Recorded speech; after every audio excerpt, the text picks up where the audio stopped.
Hi friends, welcome to Rohini creations. ఈరోజు మనం చెప్పుకునే విషయం ఏమిటో తెలుసా అండి? మీరు ఏ పని చేపట్టినా కలిసి రావడం లేదా? ఆర్థిక, ఆరోగ్య సమస్యతో బాధపడుతున్నారా? అందుకు కారణం ఏంటి అంటే అందరికీ తెలిసిందే కదండి, నరదిష్టి. ఇది నరదిష్టి కారణం కావచ్చు అని అనుకుంటున్నారు కదా మీరందరూ. అయితే ఇలా గనక చేస్తే ఎటువంటి కనుదిష్టి అయినా, ఎంతటి నరదిష్టి అయినా మిమ్మల్ని ఏమీ చెయ్యలేదు. అది ఏంటి అనేది తెలుసుకోవాలని ఉంది కదండి. అందుకే దాని గురించి, నరదిష్టి పోవాలి అంటే ఏం చేయాలి అనే వాటి గురించి ఇప్పుడు మనం ఈ వీడియోలో చెప్పుకుందాము. నరదిష్టిని చాలామంది నమ్ముతూ ఉంటారు కదండి. ఇది మనిషిని అనేక విధాలుగా ప్రభావితం చేస్తుందని, ఆర్థిక, ఆరోగ్య సమస్యలకు దారితీస్తుందని మీరందరూ నమ్ముతున్నారు కదా. మీరు నరదిష్టితో బాధపడకుండా ఉండాలన్నా, లేదా ఇప్పటికే ఈ సమస్యతో ఇబ్బంది పడుతున్నా ఈ పరిహారాలు పాటిస్తే చాలండి. ఎందుకంటే నేను ఈ వీడియోలో చెప్పిన పరిహారాలను ఫాలో అవ్వడం ద్వారా ఎంత దృష్టి శక్తినైనా ఇట్టే తొలగించుకోవచ్చు. ఇంకెందుకు ఆలస్యం, ఇక వీడియోలోకి వెళ్ళిపోదాం. సముద్ర జలాలకు నరదిష్టిని పోగొట్టే శక్తి ఉందట. కాబట్టి ఎవరైనా సరే వీలైనప్పుడు శుక్రవారం లేదా శనివారం సముద్ర తీరానికి వెళ్ళి ఆ జలాలను ఒక బాటిల్లో తీసుకోండి. మీరు వ్యాపారం చేసే చోట, ఇంటి పరిసరాల్లో కానీ వాటిని చల్లండి. అలా చల్లడం ద్వారా ఆ ప్రాంతాలకు ఉన్న కనుదిష్టి మొత్తం తొలగిపోతుంది. వ్యక్తులకు ఉన్న నరదిష్టి పోవాలి అంటే రోజు కాస్త దొడ్డుప్పు, అందరికీ తెలుసు కదండి, ఆ దొడ్డుప్పును కలుపుకొని, అంటే ఒక నీటితో మనం స్నానం చేసేటప్పుడు ఆ దొడ్డుప్పును నీటిలో కలిపి స్నానం చేస్తే మంచి ఫలితం ఉంటుంది. ఇక నరదిష్టిని పోగొట్టే శక్తి ఇంకొక దానికి ఉన్నదండి. అది ఏంటి అంటే సాంబ్రాణి ధూపం. ఈ సాంబ్రాణి ధూపానికి నరదిష్టి పోగొట్టే, తరలిగొట్టే అద్భుత శక్తి ఉన్నది.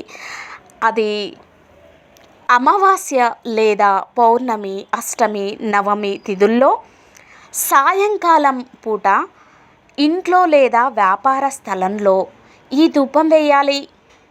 ఎవరైతే ఇలా చేస్తారో వారు చాలా వరకు ఆ సమస్య నుండి బయటపడవచ్చు.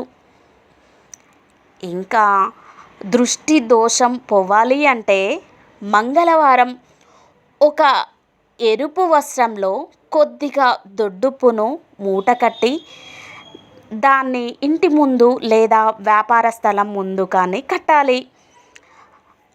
అంటే మన దర్వాజాకు పైన కట్టాలి అన్నట్టు.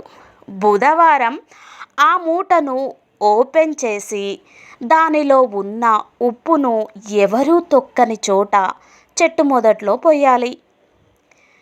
లేదంటే పారే నీటిలో వదిలేయండి. ఇలా ప్రతి మంగళవారం గనుక చేస్తుంటే ఇంటికి లేదా వ్యాపార స్థలానికి ఉన్న మొత్తం కనుదిష్టి తొలగించుకోవచ్చండి. ఇంకా ఈ ప్రత్యేకమైన విధి విధానము గనక పాటించడం ద్వారా వ్యాపార స్థలం లేదా ఇంటికి ఉన్న నరదిష్టిని పూర్తిగా పోగొట్టుకోవచ్చు. అదేంటంటే కొద్దిగా ఆవు పేడ తీసుకొని అందులో కాస్త పచ్చకర్పూరం, కస్తూరి, పసుపు, సెంటు కలిపి దాన్ని మంగళవారం ఆయా ప్రాంతాల్లో కొద్దిగా చల్లండి. ఇలా చేయడం సమస్త దృష్టి దోషాన్ని తొలగింపచేసే గుణం ఈ పరిహారానికి ఉంది. మీరు గనక ఇలా గనక చేస్తే సమస్త దృష్టి దోషాన్ని చేసుకోవచ్చు. అదేవిధంగా వినాయకుడి ఆలయంలో బుధవారం కొబ్బరి లేని, అంటే కొబ్బరి తీసేసిన ఖాళీ చిప్పలు ఉంటాయి కదండి, ఆ కొబ్బరి చిప్పలో ఇంటూ ఆకారంలో ఒత్తులు వేసి నూనెతో దీపం వెలిగించడం ద్వారా మంచి ఫలితం ఉంటుంది. ఇలా వెలిగించిన వారికి కనుదిష్టి మొత్తం పోతుందట. తెలుసా అండి? ఎందుకు ఆలస్యం, ఇలా చేసేయండి.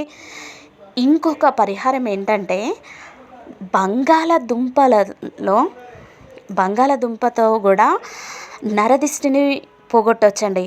అది ఎలా అంటే, బంగాళదుంపలతో కూడా నరదిష్టిని పోగొట్టే అద్భుతమైన పరిహారం ఒకటి మనం ఇప్పుడు చెప్పుకుందాము. అదేంటంటే, ఎప్పుడైనా సరే మంగళవారం లేదా గురువారం ఆలుగడ్డను, అంటే తెలుసు కదండి, బంగాళదుంప ఆలుగడ్డను ఉడికించి తొక్క తీసి చల్లార్చి వాటిల్లో కొద్దిగా ఉప్పు కలిపి ఉదయం 6 నుంచి 1, అంటే 1 గంట లోపు గోవుకు ఆహారంగా తినిపించాలి. ఇలా చేయడం ద్వారా ఎంత తీవ్రమైన దృష్టి దోషం ఉన్నా దాని నుంచి సులభంగా బయటపడవచ్చు.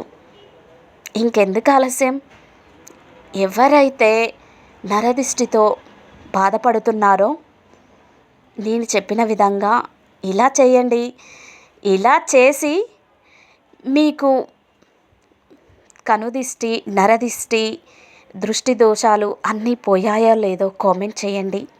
Thank you for watching. ఇలాంటి వీడియోస్ ఇంకా కావాలి అంటే ఈ ఛానల్ని లైక్ చేయండి, షేర్ చేయండి, సబ్స్క్రైబ్ చేయండి.